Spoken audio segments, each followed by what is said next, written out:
E aí, sobre isso que eu gostaria de trazer o olhar aqui da Isabel Mega. Abel, muito bom dia para você.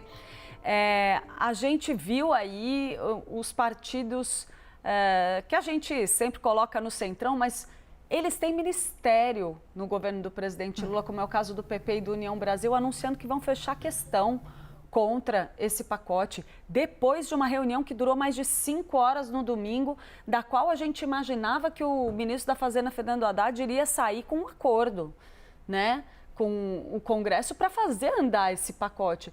E não é nada disso que a gente está vendo acontecer, não tem acordo alinhavado ali, pelo menos pelo que a gente ouve nessa repercussão, né? Bem-vinda, bom dia.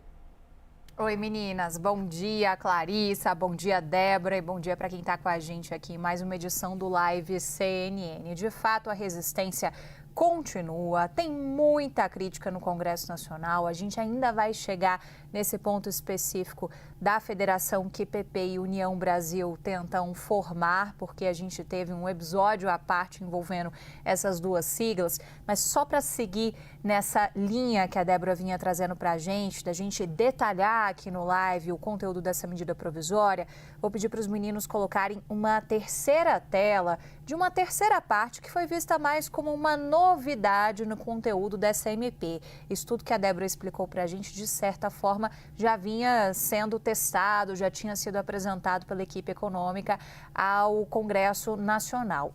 Essa parte de ajustes de gastos públicos veio mais na linha de surpresa. E aí, rapidinho aqui para a gente detalhar. Pé de meia, lembra dessa discussão? O Tribunal de Contas da União estava julgando esse assunto e deu um prazo para o governo federal colocar o pé de meia dentro do orçamento, porque houve uma interpretação de que a forma com que o governo estava lidando com a questão desse programa, que é uma base social importante da educação, poderia, inclusive, ser interpretada como uma pedalada fiscal. Então, o governo aproveitou essa MP para colocar o pé de meia no orçamento. Com isso, pode, inclusive, economizar um pouco, porque já fica ali dentro do piso da educação. O recurso tem que estar lá já reservado. Então, daí isso entrar como uma espécie de ajuste de gastos públicos. A gente tem também a questão da limitação orçamentária, e vou pedir licença para ler aqui, porque eu não consigo enxergar na tela, mas da limitação orçamentária para compensação financeira entre o regime geral de previdência social e também dos servidores públicos. Esse é outro fator que aparece nessa mesma listagem. Aqui à direita da tela, as mudanças em relação ao ateste médio. O que é isso? É um sistema do INSS que você usa para pedir o benefício por incapacidade temporária. Esse é um novo nome daquilo que ficou muito conhecido por muito tempo no Brasil como auxílio-doença. Então, você tem um prazo que é de hoje, de 180 dias, que é concedido por análise documental.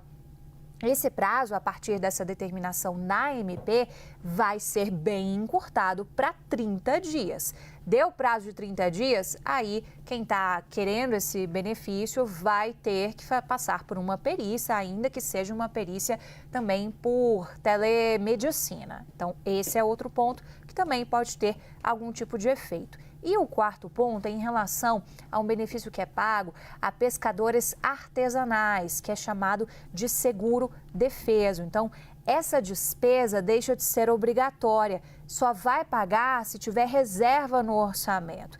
Então, o governo dá uma reorganizada e embala de uma forma de, olha, estamos já apresentando algumas linhas em relação a ajustes de gastos públicos. De tudo isso que a Débora falou, um ponto, e talvez o único que a gente ainda possa dizer, olha, esse daí está mais consensual, é em relação às bets. Está já precificado ali no Congresso Nacional que, de fato, essas bets, essas empresas de apostas esportivas, elas têm um lucro muito alto e uma contribuição tributária muito aquém. Então, você tem o efeito disso também. Só que são empresas que têm grande influência no Congresso Nacional. Por isso que eu falo que é quase um consenso, não dá para chamar de consenso. E aí, só para amarrar essa primeira parte para te entregar, Clarissa, a gente tem uma resistência porque ali, dentro do Centrão, a visão é a seguinte: uai, Lula está aí oferecendo programa, bases para apelos políticos, medidas populistas,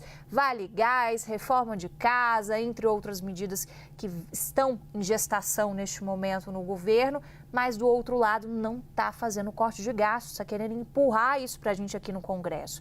O recado do Congresso é claro: não vamos aceitar nada que possa ser interpretado como aumento de carga tributária. Ainda que do lado da Fazenda, o ministro Fernando Haddad tente trabalhar pelo lado até mais didático de explicar: gente, é distorção, isso tudo está defasado, isso tudo tem que ser atualizado conforme a nossa realidade. Cada um tem que fazer a sua parte. A gente está mexendo em setores que estão indo bem, o agro, a construção civil, e que tem certos benefícios. Então, o governo continua defendendo a tese de que não vai ter grande influência mexer, por exemplo, nas letras de crédito para esses serviços específicos. Mas está difícil de convencer.